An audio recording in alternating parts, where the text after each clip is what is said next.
Good morning from Close to Distributed today, January 15th of a new year, and I think everybody's really excited to be into a new year.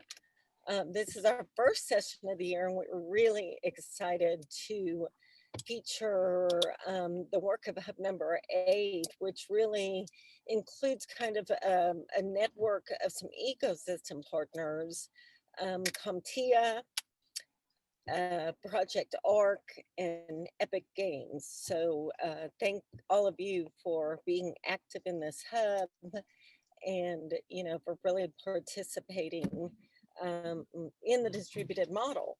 As a reminder, we will have a chat for questions and answers at the end, and the recording will be posted and participate. So anybody that's not on will be able to listen to it.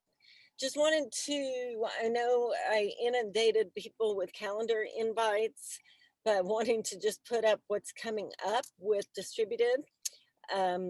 Next Thursday is Hub number 2, which is a learning session hosted by NovaWorks and BW Research on closing the achievement gap. The next day, we have a really great fireside chat with the author, Michelle Wise. A lot of you may know Michelle from her work with Strata Education Foundation. She recently released a book, and she'll be talking with Dr. Angela Jackson about that book and the future of the worker, the future of that worker. We're going to have the first meetup of all attendees, which is really going to be a social gathering on the 27th. On the 28th, Epic Games will be speaking. Hopefully, CompTIA will be able to speak there as well. And they're going to announce a competition that will be handled by Tallow, Educate, and NASAP. So we're really excited about that competition announcement in conjunction with Close and Distributed. And finally, something dear to my heart and I'm super excited about is a town hall with young adults ages 18 to 30 on the future of education and higher education. Of course, that is in a young adult kind of time zone, which is evening, and it'll be 6 p.m. next Thursday, Eastern time. So just wanted to go over that. Really excited about what we have coming up. And we'll talk more about the book that's going to be published as an outcome of Close It at our all attending meetup. So thank you so much, Tim and Dana and Amy, for hosting this session. And why don't you let it rip? All right. Thank you, Demay. Take it away, Dana. All right. So before I start, Tiffany, do you have our PowerPoint that you're sharing, or Tim, are you going to do it? I'll share it for you. Okay, thanks. And to all the participants out there, we can promise you that this is not going to be just a sit and listen to us as we read through slides, because we're going to get you active and we're going to have you doing a lot of participating because we're all about participatory and collaborative work here at ProjectARC. So we thank you for joining us this morning. I am in Harrisburg, Pennsylvania, so we see that there are a lot of you all over the country, so it is almost lunchtime for me, and some of you are probably just finishing up breakfast. And as we get started, we do want to thank so much to our sponsors. We have CompTIA with us, and Amy is going to talk a little bit more about what CompTIA does a little bit later on in this session, but we were so excited to have a partnership with them with the work that they do with certifications in IT and mentorships, which we really love at ProjectARC. I know that Jemay mentioned that later in this month on January 28th, our other sponsor, Epic Games, is going to have a session. And we're very excited to listen to what this new competition is going to be about, because, everybody knows Epic Games for their Fortnite fame, but we really like their Unreal Engine, where they develop interactive experiences and immersive virtual worlds, because we love that 3D creation tool, because at ProjectARC, we're all about what we call that high level blooms, creation work as we get our learners to really dive into authentic project learning experiences, or what we call apples. And the work that we do with the K-12 world and in post-secondary, we partner those students, those learners with community members so that they can develop those authentic project learning experiences. So you can see here on our agenda, we have lots of shapes going on as we're going to take a look at the impact of COVID-19 on what it has done to our learning ecosystems. And we know that a lot of teachers have shifted to like just purchasing curriculum that is out there so that they can plug and play online. And we really want to talk about what happens when we put curriculum into a box and the potential that we can actually get when we move outside of that box and start to create this work to learn ecosystem. And then we'll talk a little bit about how you can actually join our conversation in the hub and beyond. So I think Jamay hit the highlight of some of this, but for those of you who are new to this conversation, a little background and context for what's going on. All through October and December of 2020, we began to build up our hubs for distributed ed on the platform Participate. And if you're not familiar with Participate, we'll show you how to join that platform later as part of getting ready for Close It hybrid in May of 2021. The next couple of months, we're going to have a lot of these kinds of hub gatherings from the other 18 hubs, and some meetups where we can just sort of socialize. And as Jermaine mentioned, we're working toward a larger book project. We hope to see some of you at that final event in Santa Fe. And if you've never been to a Close It before, it is a wonderful opportunity to connect with all sorts of different perspectives about how we can close the gaps we know exist in our education systems and in our workforce pipelines. So that's sort of the larger context for this. And my name is Dr. Tim Kubik. I'm Dana's partner at ProjectARC. And we're gonna talk a little bit about our hub and then walk you through the model of what we think works when redefining work to learn ecosystems. Our goal is through our partnerships with CompTIA and EPIC in this hub to really build some promising practices that can set up a really robust community of teachers, technical experts, and technology platforms that go beyond the walls of the classroom and connect kids to the vital knowledge and skills they need to develop in order to gain meaningful employment in the workforce. And as I said, we want to use this community of practice to really help learners gain some certifications, right? We know that that's an important part of working to learn. It's not just earning grades and test scores, but also key certifications. And that's where CompTIA's partnership comes in so critically. And crucial for us is the notion that a lot of this work can be done by technology platforms. We don't have to be in person with each other all the time to make these connections. So pop over to the next slide, Tiff. We think everyone benefits in this. Learners obviously get better opportunities to grow the skills and attributes and knowledge that they need. But we found that the companies that we work with also benefit in gaining a better understanding of the pipeline that's coming up, the specific talents and personalities of the next generation of workers, and that's a really important part of our equation. It's not just good for kids, it's good for everybody in the learning ecosystem. And if we do this right, it develops sustainable pathways for that rather than pathways that are dependent on grant funding and other things. So that's the impact we have to get to in our hub conversation on Participate, which is an asynchronous conversation that you can join, and we'll show you how later. But right now, we just want to sort of walk you through what our ideas are at work in that hub. And this is where you get to start to participate. So I hope all of you are ready to share some thoughts and ideas, because we have, for going on a year now, been living in this, what everybody has defined as the new normal. And it has been interesting as a parent, certainly, and as someone who works in education, to see how things have changed from last year at this time, moving through the spring and into the fall.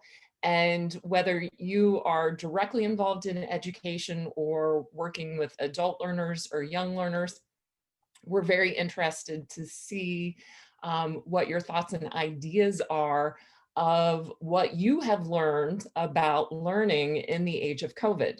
So what we're going to do is we're going to do something called a chat storm. And what I'm going to ask all of you to do is to take approximately 2 minutes, and I'm going to have you type into the chat, but I'm going to ask you not to pull your trigger finger and hit the send until I tell you to do that. And that's why it's a chat storm, because everything is going to flood in at once. And as you think about that, something that you've learned over the last several months, since last spring, about learning in the age of COVID, you could share a personal story about your own children, or about working with students, whether they be young students, adult learners. It could be something that you've heard your neighbor talk about, something that they've raved about, something that they've complained about. It could be some sort of significant data point that you've read, or it could just be this gut feeling that you have about how learning has changed and shifted.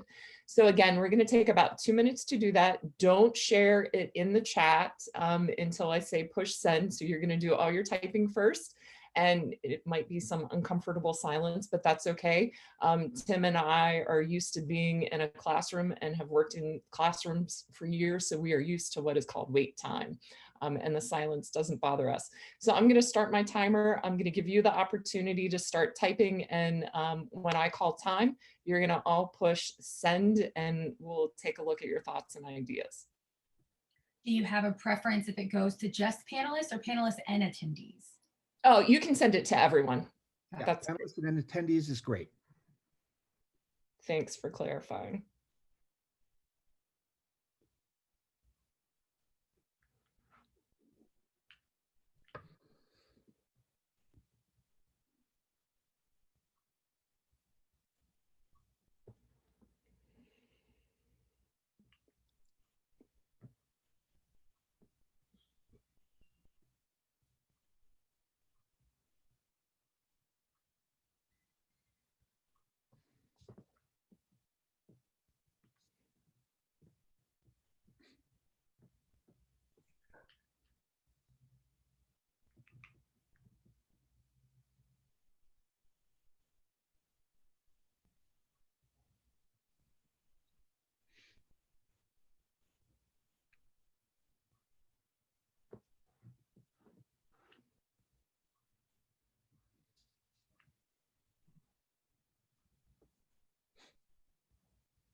Okay.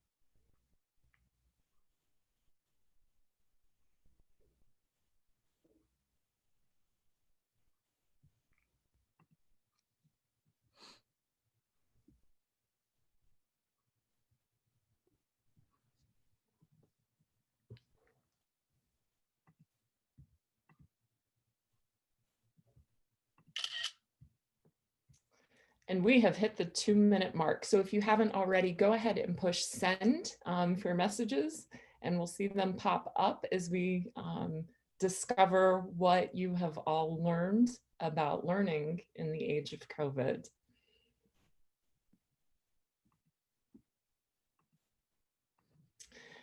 So as these are popping in, I'll just say very quickly before we start to go through some of them, one of the reasons that we like to do the chat storm and to give you that full 2 minutes is so that you can really start to think about and articulate your ideas a little bit more deeply. And, you know, a chat storm, if you're doing it with 100 people, it can be very overwhelming. We have a small enough group, but a large enough group to share ideas so that it doesn't get that way. So we're seeing things about equity and access. Those are some key buzzwords that have been popping up over the last few months. As some people have the technology, some people haven't. You know, how do we shift into that mode so that we can create more access and equity, not isolated to a physical location? what is available to all, being flexible, work for the unique learner. Yes. And Jeff was sorry that he shared a little bit early, but that's okay. So looking at trying to keep that momentum going, certainly with adult learners and with employee skilling programs, and with young learners as well. Tim and I do an awful lot of adult learning and training with teachers around the country, so we can agree with that. People who have lost jobs not coming back, now they have to go to different occupations. Needing to do professional learning for educators, more than just Chromebooks for students. Yes, that is so very, very important. And there is a whole shift to that online learning, and it just doesn't come with a Chromebook. My doctoral work is in instructional systems design and technology. So I hear that loudly and clearly. Yes, digital divide being amplified. Paper pamphlets, yes. Copies of lessons and expected parents to coordinate dropping the information off to the school. Yeah, it has been a huge shift for all of us, especially if you do have younger learners. Wi-Fi, I shifted to a system now where I have my husband working from home, I'm working from home, and 2 girls learning from home. And sometimes I wonder what's happening with our Wi-Fi because it can't handle all of that at once. Adaptable kids truly are, yes. Teaching you things on virtual platforms. And I think that's one of my favorite things, whether it's working with adult learners or younger learners, it's what I learn. Some students thriving with remote learning, but not everyone. How do kids catch up? Change is hard for most people. Absolutely, Sarah. Social emotional learning. Yes, PBL, design thinking, gamification, non-traditional teaching methods. So as we look at all these, and Amy, our sponsors, sharing about the stress of the pandemic, and good practices that people need to remember, slowing down, being encouraged, unplug, yes, get to the deep learning. And I know personally, I've seen a lot of surface learning from my own children, and that's happening. Yes, school districts being left on their own, but being creative in that. Hard to plan for people and for lifeboat jobs because they need the work. Yes, new career options for reskilling. All right. So as we see all of these pieces coming in, and we will have, and it looks like we're continuing to get more messages, we're going to have and be able to take and collate all of these as we move forward, and we'll share them certainly in our hub as you think about these things that you've learned in the age of COVID. And now I'm going to ask you to do one more thing as Tiffany goes to the next slide. So as you're considering what you have learned, now we want to share the question that we have for you in our hub. And that's thinking about how we as educators, as community partners, as business leaders, how can we actually all come together to collaborate, to think about the redefinition of our ecosystem to one that is work to learn. So now I'm not going to make you do a chat storm, but you can, as soon as you think of a question that you have about the question that we are posing in our hub, you can type that into the chat and share it. For example, as you are looking at this question, you might be scratching your head and saying, okay, Dana, Tim, I'm not really sure what you mean by a work to learn ecosystem. What is an ecosystem? I thought we just had classrooms. So that might be one of the questions that you have. See, Jeff, we read your mind. So if you do have a question about the question that we've put up here, go ahead and share it, because that's part of the inquiry process. And what Tim and I have learned over the years in working with districts and working with teachers is that when we start with a wide open question, that there are always questions that come out of that. And those questions really help us to uncover the solution to the challenge itself. So as you think of those questions, we'll let you go ahead and add them to the chat as we talk a little bit more about what all our circles, squares, and triangles actually mean.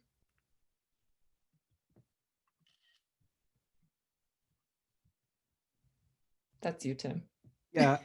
Yeah, and I was just capturing some of the questions that are people writing up there in the chat so that we have them as things to feed into our hub. And we need to give people a little bit of time to write their questions before we jump to the next thing.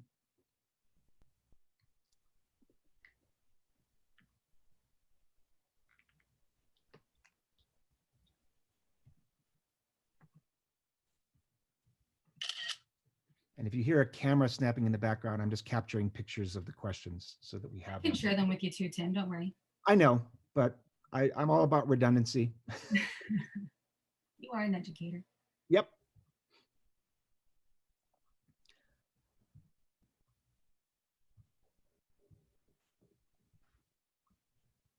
All right, it looks like maybe we've got the questions we're going to have, and mindful of time, let's move on. Skip to the next slide, and I'm going to ask you if you can, no, not that one, back to the first one. There we go. If you've ever used menti.com, it basically creates word clouds of people's thinking. And while we're looking at all these questions coming in, there's a lot of text. Now what we would like to do is ask you to go to that website, menti.com, if you can, depending on what platform you're on right now, and enter that code that you see there, 413543. And the question we have, in a word or a phrase, what do you expect from a curriculum? What is a curriculum supposed to do? When we talk about curriculum in schools, what do you expect from that? We're going to be capturing that in a word cloud. And Dana, you can share that on your screen, I believe, as it comes in, right? So just take a moment to share a word or a phrase on that link.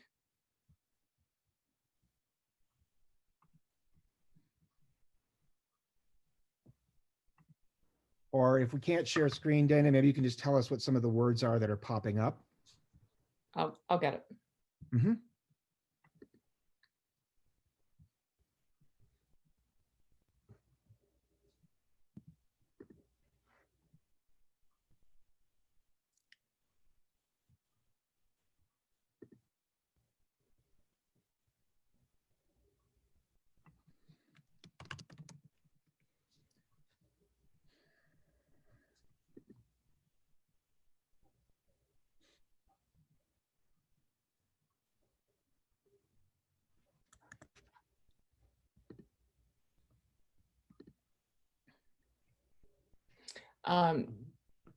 Tiffany, if you give me sharing privileges, I can share that out. Yep. Thank you. There you go. Okay.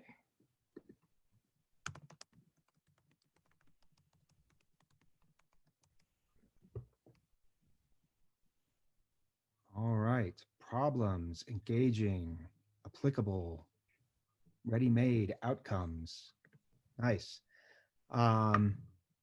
Thank you for that. We'll do a couple more of those, and Dana may re-engage them. Roadmap comes up as a big concept, maybe used once or twice if you're not familiar with this. Tiffany, can we bounce back to our slides? We're going to sort of go back and forth on this, but we think the visual is really helpful.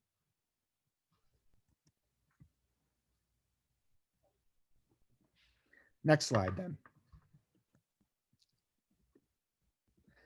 Just a couple thoughts that we have about curriculum. The concept is ancient and really cross-cultural, right? You see ideas about surrounding learners in a circle, which the word curriculum has at its root, with either mentors or experiences that they can benefit from, right? And we try to make that as comprehensive as possible to prepare kids for a future that we imagine that they will encounter.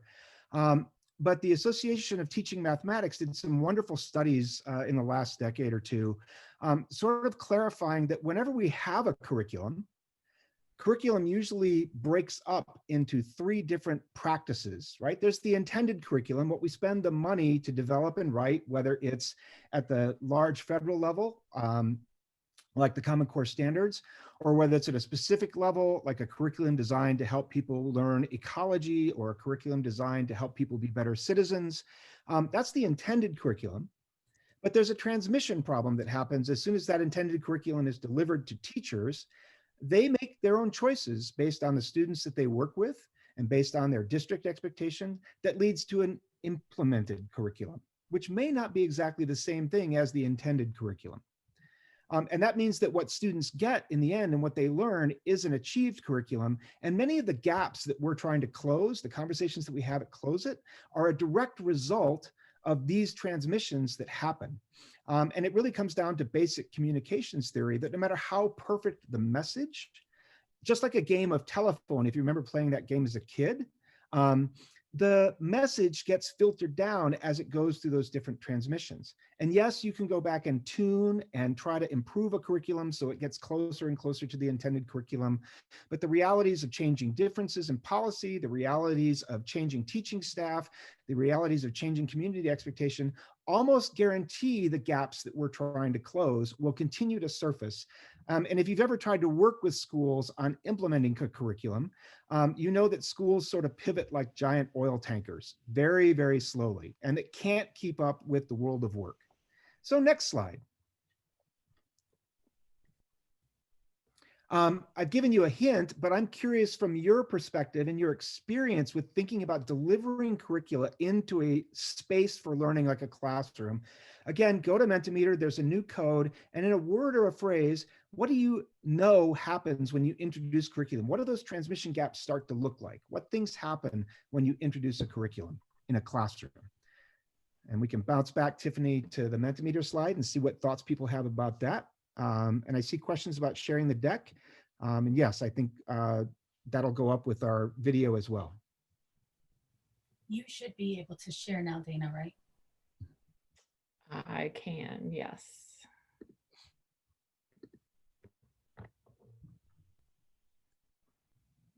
All right, so what's your experience? What happens? Be as specific as you can be here. We're trying to take the theoretical to the concrete.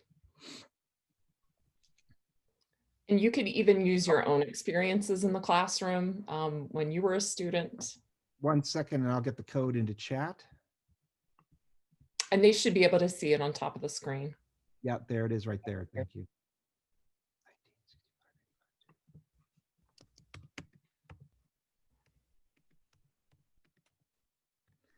Again, redundancy, it helps to have it everywhere.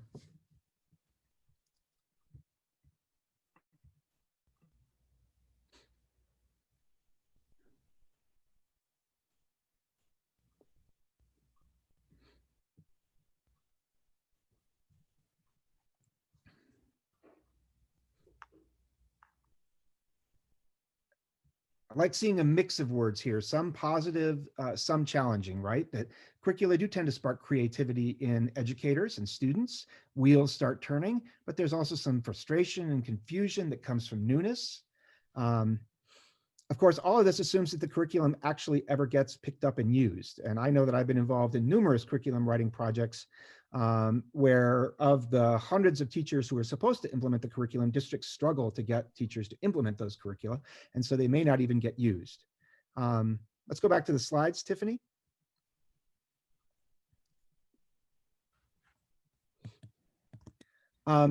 In theory, the classrooms that we have set up in our schools, whether public charter, private, parochial schools, they're all the same. They follow Dewey's theory that a classroom will be a safe and secure place or a learning environment that standardizes the delivery of a curriculum. It reduces the noise that distracts kids from the curriculum. But some things that people have written tons of books about and that we've spoken about a lot at Close It over the last several years is that that safe space often becomes unchallenging. Secure often means constrained. You'll hear teachers all the time talk about why they can't do certain things because of their classrooms. And finally, the environment becomes really institutional. You may have heard this phrase before, but it's something that we encounter a lot in the field, where teachers complain that the only things their kids really learn at school is the game of school, like how get along or go along to get along. And that trains the kind of thinking that none of us want in our workforces, right? That beats the creativity out, lowers risk-taking, etc., and assures that some of the gaps that we're trying to address at Close It arise. So with that, we'll go to the main focus of this presentation, which is triangulation. And we're just curious, one last Menti with the code there. What does it mean for you when you hear the phrase that is used at Close It a lot, working to learn?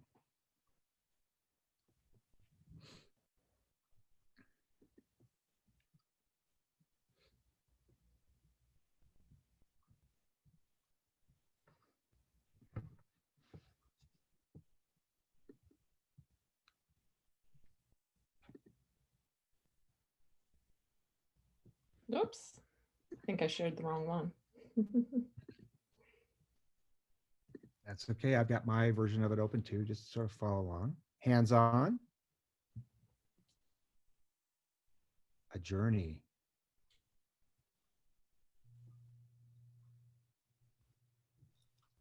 Job shadowing.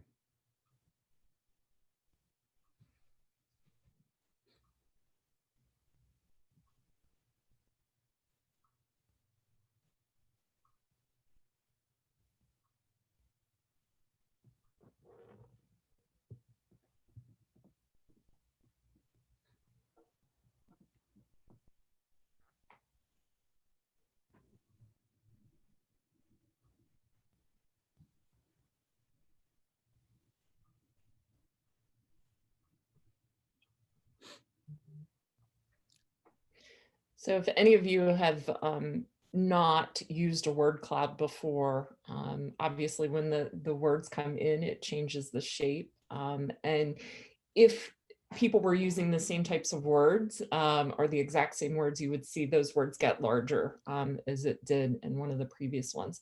So it's really interesting when I look at the differences between the words that were put into the curriculum versus the words that come to your mind when you think about work to learn.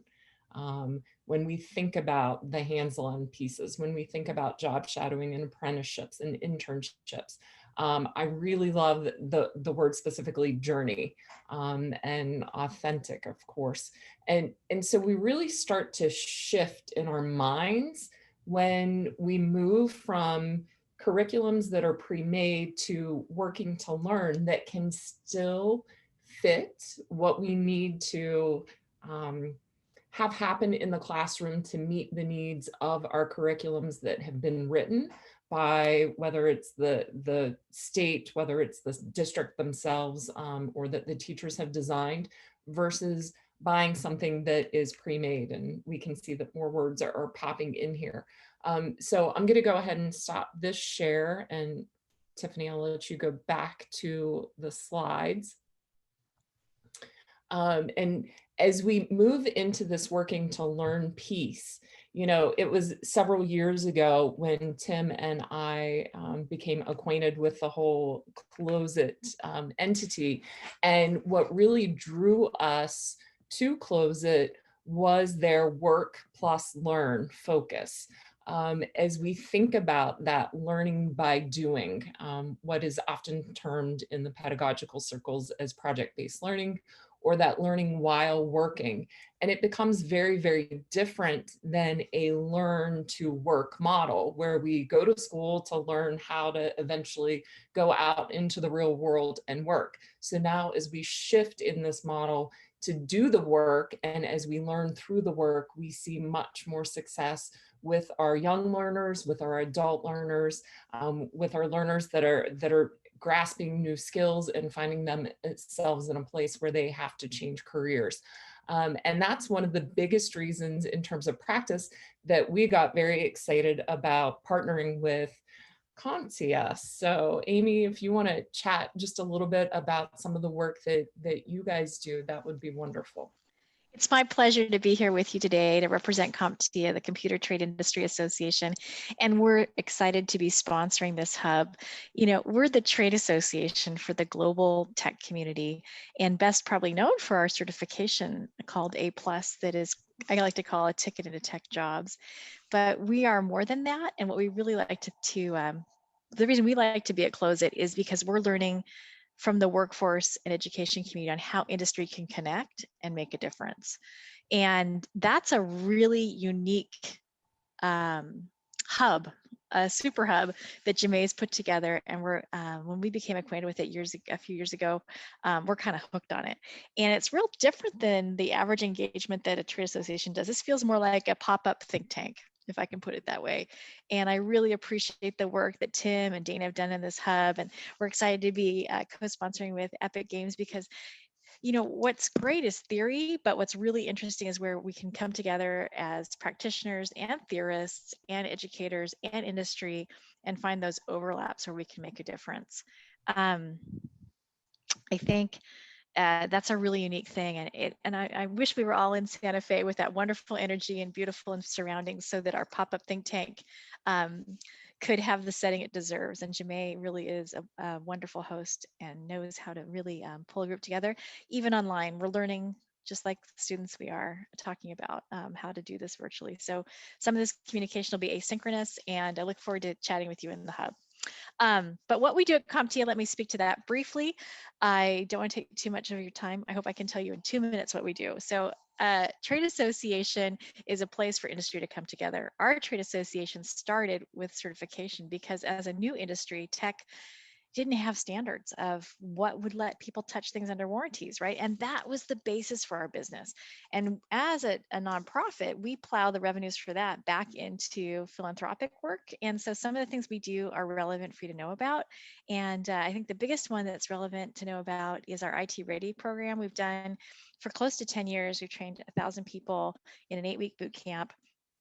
We've really proven our model that we can take someone with 10th grade numeracy and literacy to a tech entry-level job that becomes the first stop on their career train in tech. We have lots of success stories about that around the country. And if anyone's interested in making cooperating with that, we'd love to talk to you.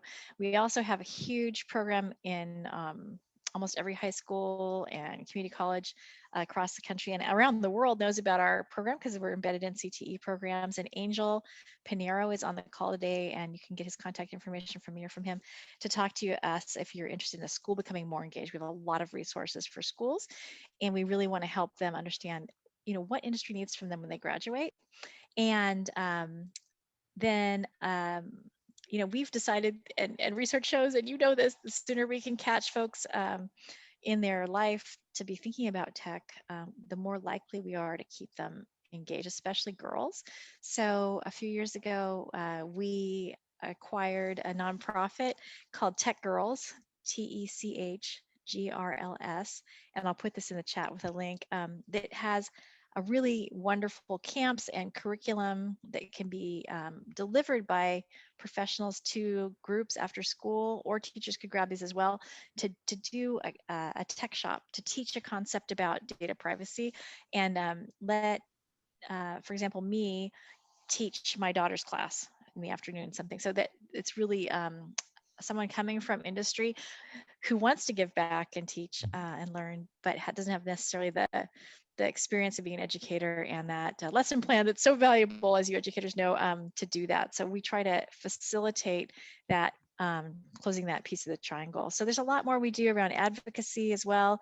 We look to think about how we can influence policy to really help these issues. And you know, we're a networking place for our industry as well. So we're soliciting a lot more involvement in apprenticeship. We think that's a huge strategy for us to move forward. And we're thankfully the recipient of a contract with the U.S. Department of Labor this year to expand apprenticeship in tech occupations in the U.S. So in a nutshell, if you have any questions, I'd be happy to talk to you more offline. Thank you so much. I return it to you, Tim. Actually, to Dana.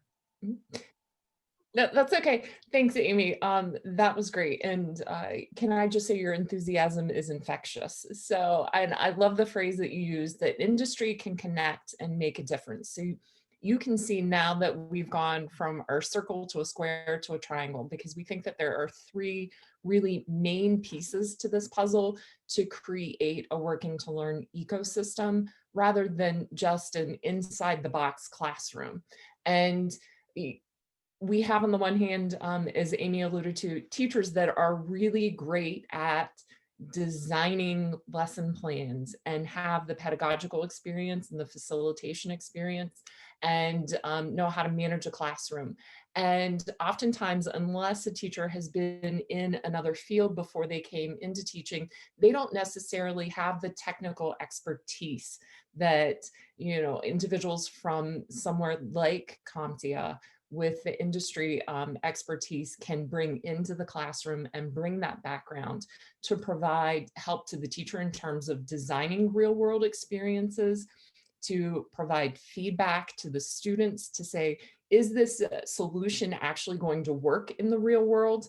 And, you know, as those technical experts and teachers come together, it's really, really important that in order to close that gap, that we have the technology pieces that are there too. And that's why we also love being partnered with Epic Games and the technology pieces that they have, because we know that in some instances, we have schools and organizations that are in very remote parts of the country that have very limited you know, face-to-face ability to connect with technical experts. And so we need those technology platforms.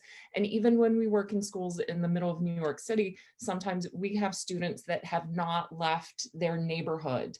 And so especially now in the age of COVID, where face-to-face interactions are severely limited, now that technology platform piece becomes even more important. So as we bring those pieces of the triangle together, we see this ecosystem come to life in a working to learn component rather than that learn to work environment that is more of that box. And last year at Close It, for those of you that were there, you may remember, for those of you that weren't, we'll certainly put it up in our hub so that you can take a look at it. But we did sponsor the Talent Trio Awards, and we had a teacher from New Jersey actually who had won that Talent Trio Award, that was, as the teacher, working with technical experts in the technology platforms as they were looking at watershed systems in their community. And so now with the teacher, the technical experts in the technology, we can move more into internships, mentorships, apprenticeships, and most importantly, again, what we like to call it at ProjectARC, our apples, our authentic project learning experiences that are at that creation level of blooms that empower our students to really potentially affect change in their community. And all of these connections together begin to reduce the gaps that we see in more traditional curriculums that Tim had talked about earlier.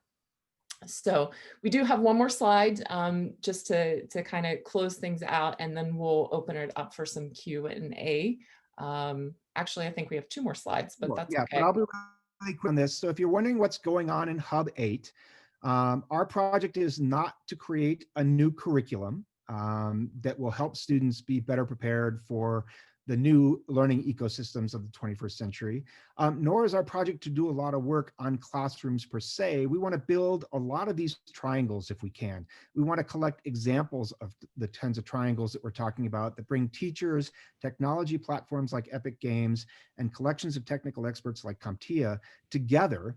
So if you know about those, if your organization is participating in those, if your child's school would be interested in helping build those kinds of triangles, that's what we'd like to do in Hub 8, is really get a conversation going there about what are the promising practices, and particular, since we come from the education front, what do organizations full of technical experts feel that they need to know in order to be able to fully engage and participate in this new ecosystem, and to shift their thinking about how better to reach schools and other institutions of learning, including higher ed. So last slide, Dana, and then we'll take some Q&A. Mm-hmm. So obviously, if you haven't already registered for Close It, you should do that for our May component, but please join us in Hub 8 as we facilitate that asynchronous conversation on Participate. And we would love to also connect it with all the great work that is happening in all of the other hubs. Also, if you aren't busy on Monday afternoon, it is from 3 until 5 Eastern time, because I'm in Pennsylvania, so you guys can do the time zone changes where you are. We are holding our Displace 3.0 We did some shifting in our own world. We were supposed to have an in-person conversation in Philadelphia last June. Obviously, that didn't happen, and we wanted to host a series of participatory conversations. So we did a little chat storming here today, some Mentimeter, but on Monday we're doing an actual engagement in problems of practice from the field. So we have some individuals that are presenting some problems of practice. We're going to have breakout rooms. It's going to be very participatory, or maybe you have a problem of practice that you would want to share to engage with. We have individuals from Uganda that are coming, from Australia, from all over the United States. We've had lots of international participation in that. So it's great to see diverse perspectives, and we'd love to see it Displace 3.0. But that being said, join us in Hub 8, join us on Monday at Displace 3.0, and you can throw up any questions that you might have, because we wanted to make sure that we gave about 10 minutes for some Q&A.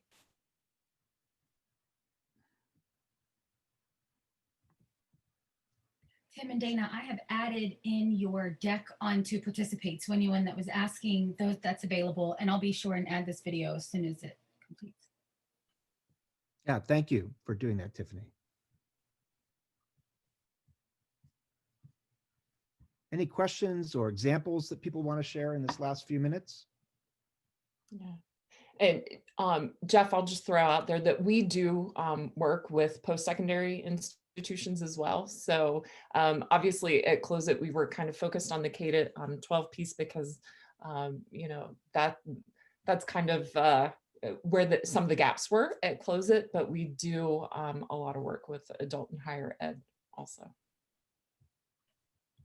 And attendees, feel free to raise your hand. I can allow you to talk and go ahead and open the conversation.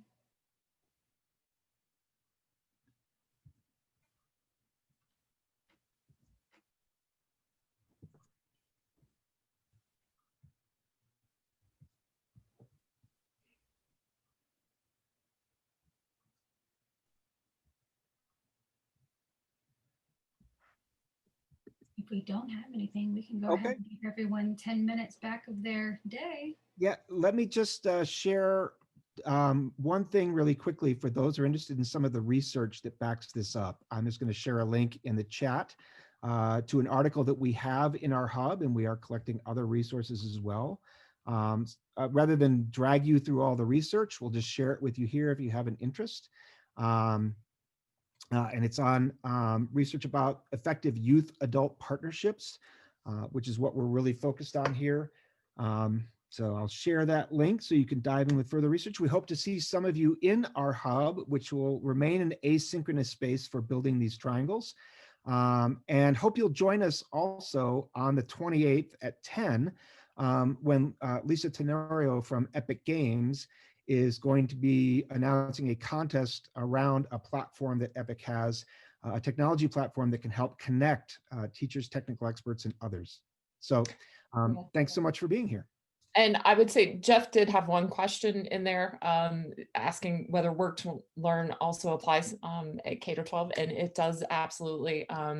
You know, it works at the pre-K level. So I have a couple of different books that are out, that one that started at pre-K to 3 with tons of examples of Work to Learn, where we have kindergarten students that are working with professionals and have even shifted and changed the teacher and the professionals' ideas of what the project was going to be about, because they had their own ideas. And so yes, the short answer is absolutely it does, and we have tons of examples on how that works. All right, thank you so much. Perfect. A huge thank you to ProjectARC and CompTIA as a sponsor. This was incredibly informative and engaging, and we're definitely looking forward to watching your activity in your hub. Thank you, everyone.